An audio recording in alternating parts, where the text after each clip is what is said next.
Hi, I'd like to welcome you to this short video, The 7 Big Fat Lies About Weight Loss. Quick introduction about myself. My name is Alan Tobert.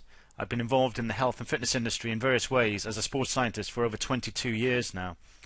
During that time I've trained and consulted with Olympic athletes, professional sports people, actors and the general public. This is not a brag, but simply a way to say that I have walked my talk. I've worked with live subjects with varying goals, and also to ensure you there's a level of trust and credibility here with what I'm about to say, because this video will prove controversial. I mean, one thing's for sure, I know what it takes to control your weight. I know how frustrating this whole process can be, and I know what will cause you setbacks. One thing I'd like to say from the outset is this: please open your mind to the fact that what you've seen and heard so far about weight loss is probably, in fact, it will be wrong. Right, here we go. Big fat lie number 1. You must exercise more. Let me get one thing straight from the outset. I believe exercise is the best thing since sliced bread for overall health and fitness, and something that's close to my heart. But for fat loss, it's simply overrated. Yes, exercise burns calories, but not a lot. Yes, after exercise your metabolism is higher, so you burn more calories, but not a lot. And yes, if you have more lean muscle, you will burn more calories at rest, but not a lot. The issue here is that moderate exercise, for example 2 to 3 times a week for 30 minutes, is simply not enough to significantly impact the energy balance equation. What I'm really getting at here is that moderate exercise does not significantly make a difference for fat burning. You really need to be doing 1 to 2 hours daily to see the effect, but come on, we've got jobs to go to, we've got families to spend time with. The saddest part of all in this is that many people take up exercise for the sole aim of losing weight. When they see no real changes, they give up and miss out on all the wonderful benefits of improved health and vitality. Normal weight individuals don't spend hours in the gym, so why should you? Let me leave you with one final word on this subject. If exercise and activity were as effective as some experts think, wouldn't you expect builders and removals people to generally be thinner in life than computer operators and accountants? I think you'd agree this is not the case. Big fat lie number 2, you must eat less. This generally means you must restrict your calorie intake and therefore go on a diet. Recently this word is getting bad press and a taboo label, so the dieting companies don't refer to this anymore and use lifestyle changes to hide the fact that they are still diet companies. Let me define this for you. If somebody else is influencing you for when, what or how much food you eat, you are on a diet, period. Whenever I meet somebody and they say they're on a low-calorie diet, I tend to amuse them by asking, why do you want to put on weight? This instantly puts them on some defensive tact, confirming that this so-called diet has worked for XYZ celebrity and everyone they know is using it. There are individuals out there who've been dieting for decades and have simply gained more weight than what they would have if they had left dieting alone and not even started a diet. This is really sad, but just shows you how powerful these marketing people are when the next breakthrough diet comes on the market. What really makes me angry is the commercial dieting industry then blames you for your lack of self-discipline and not their diet. This is shameful and should be outlawed. Calorie restriction in all its weird and wonderful forms often forces you to pick a fight with your own body because it's too extreme. You know, you need to go as low as 1200 calories per day, etc. It's going to get messy, and there's usually only one winner that forces you to come off that diet and eat afterwards. Initially, this instant weight loss is water, and is one of the biggest cons sold by the industry for fast results. I mean, I could go into a sauna today and lose 10 pounds. Study after study after study has shown the weight returns, sometimes more, sometimes a lot more. Food, just like sleep, thirst, etc., are fundamentals to your body, and if there's not sufficient to satisfy your needs, then the body will fight you, emotionally, physically, and psychologically to get what it wants. And your body will go into what is known as real or imagined starvation response. So your body's physiology will change. Your body will change its hormone balance, which prevents fat releasing and fat burning enzymes doing their job. For example, lipases, leptin, T3. Your body will start using your muscles as energy, so you're literally cannibalizing your own lean tissue. Your natural eating signals become screwed up, meaning your appetite will rage out of control in your hypothalamus, and this approach can cause binge eating when you come off the diet. Some stats I've picked up from the US recently. At any one time, there are more than 50 million people on a weight loss diet in the US alone.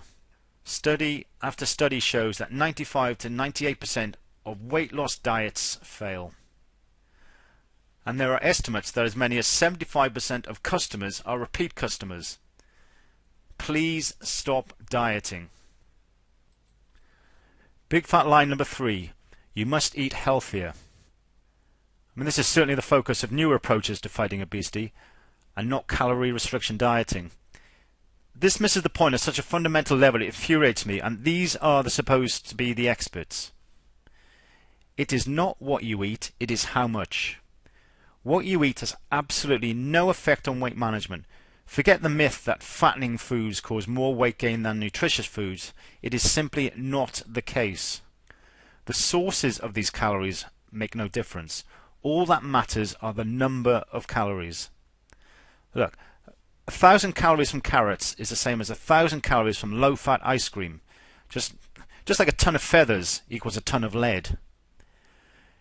You can become obese eating 5 a day.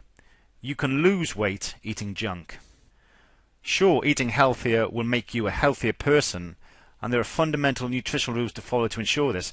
Food and the whole process of preparation and eating is to be enjoyed, but this is not a second career. Let me revisit a key point here, and if you only take one thing away from this video, it's this. You must break apart, decouple weight loss with health and fitness. As I've already said, exercise is for improved fitness and overall health. Nutrition is for improved health.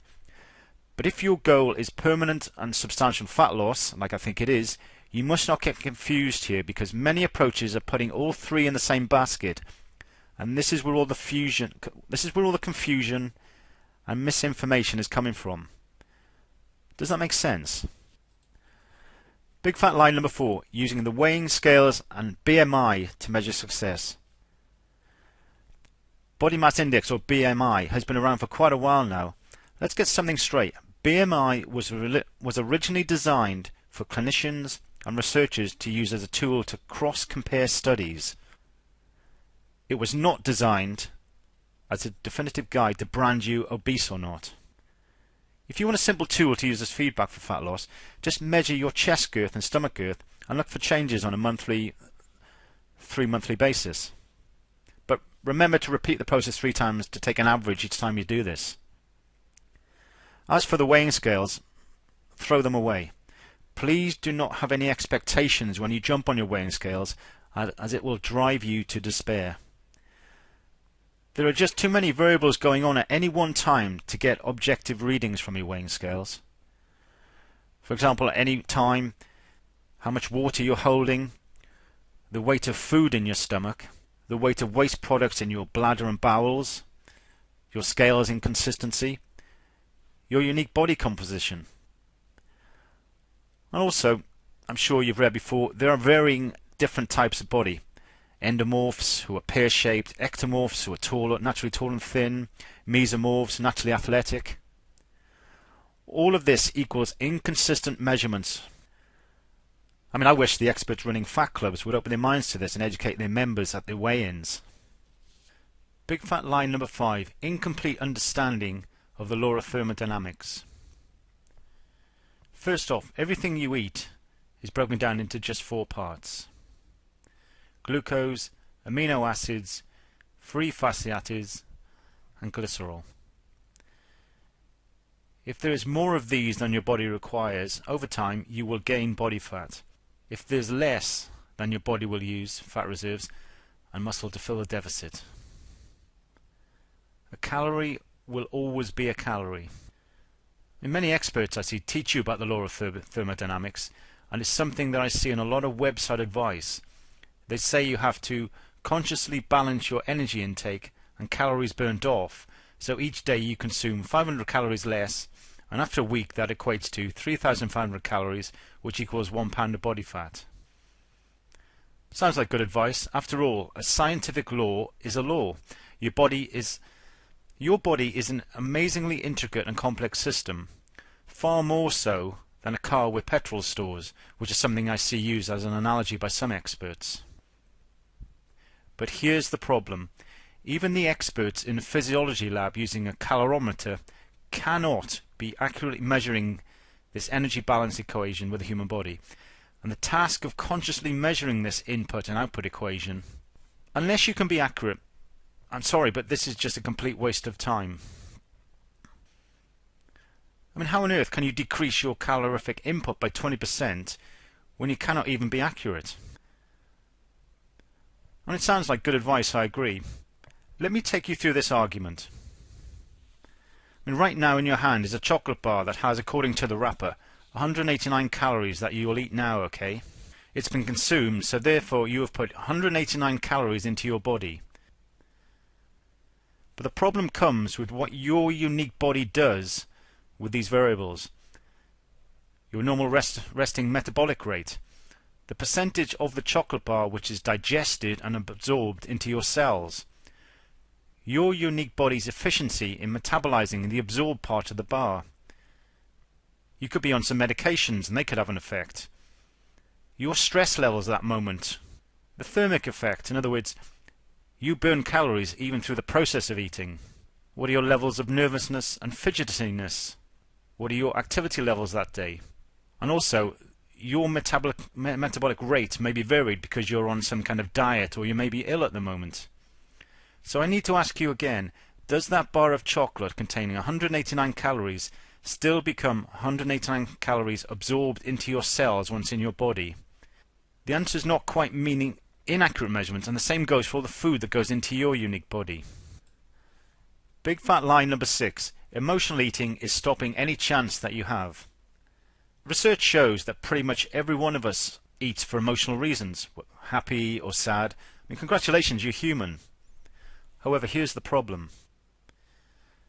For normal weight people, it's presented as cute or funny, but for overweight individuals, it's diagnosed as a full-blown psychological disorder. Study after study after study has clearly shown that the psychological makeup of someone who is overweight is no different to that of a normal weight person. Let me put this another way. Overweight people generally don't overeat because they hurt inside. They hurt, both emotionally and physically, because they are trying not to eat. What this means is that much of the overeating diagnosed as emotional eating is actually the natural outcome of food restriction. If your body needs food, it will take extreme measures to get food. Make sense? Emotional eating does exist, but you need to ask yourself if your overeating is not just due to starving yourself in the first place by following some calorie-reduced dust diet and you are just plain hungry. Please answer that before you start digging deeper for emotional and psychological answers. Big fat lie number 7. The solution to your weight problem lies with an outside influence. As touched upon earlier in this video, there's an avalanche of information out there that influences on what, when and how much to eat. It's probable over time that you've been looking for a solution to your problem and paid attention to many outside influences. I mean, on a daily basis, you're subjected to advertising by the food industry, scientific research and expert advice from the internet, newspapers and magazines, tips from your fellow workers, friends and family, media stereotypes of ideal body size. The sad thing really is, you've got a food industry trying to convince you to eat their products, and a media and weight loss industry focusing on you being thin. I mean, it's amazing how you have any chance of not taking their advice, but you must resist. There's lots of people fighting for your attention. Look, the advertising and marketing people are very, very good at influencing you to buy their products. They understand what motivates you to buy.